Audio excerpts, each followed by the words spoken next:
advice from the professional.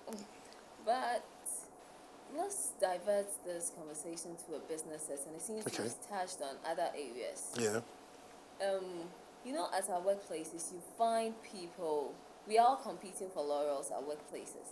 But then, as much as you try your best to bring out your best and help the company to move forward, others are a little bit lackadaisical in their ways. Then after what you've sown, you start cultivating it. That is when they start getting jealous of you, and you both become enemies. In such situations, do you go on being enemies with the person, or what do you do about that? That's a very real life situation, and it does happen. Well, the higher you go, the more enemies you're going to make. The reason is because there's some people who talk about success, they gather around the ladder of success, but they don't take the first step. The moment you start taking the first step, now you're above where they are, and then they start to envy. And so it does happen in real life. Also keeping in mind that at the workplace, you've got people who come to work for different motives, different agendas, and yours should be to focus on being the best that you can be. Now, when you are the best that you can be, eventually you are going to get recognized. Even if you have a mean boss, you are going to get recognized. And you're always going to have people who would envy where you are or who would envy where you're going. You find them in the workplace. You sometimes find them in religious venues, such as churches and so on. They are all over the place. Sometimes you find them in the family circle. And so the most important thing is that in your journey in life, you always remember this. I am as good as the best, but no better than the rest. So your focus is on excellence, but you're not to the point where you've forgotten about humility and you feel pompous and arrogant.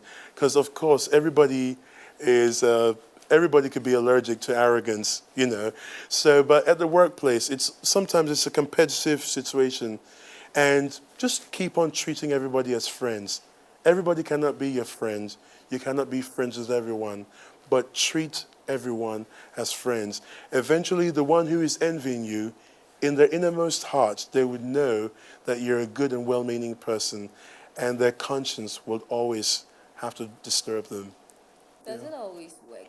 Because in as much sometimes you try to be so nice to some people, but then you find out that the more you're trying to be nice, the more they keep on hating you just because you are actually achieving something that they want, but then they can get. You know what? I'll say two things to that. The first one is that the first step towards failure is trying to please everyone. You cannot please everyone, so don't even try it.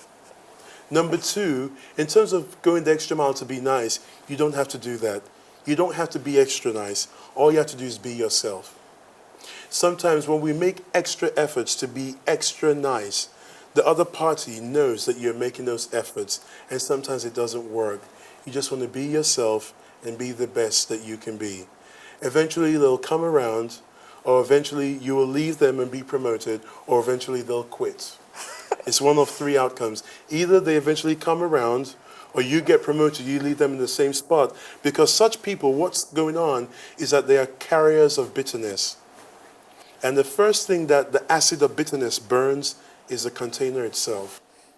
So you always come out a winner.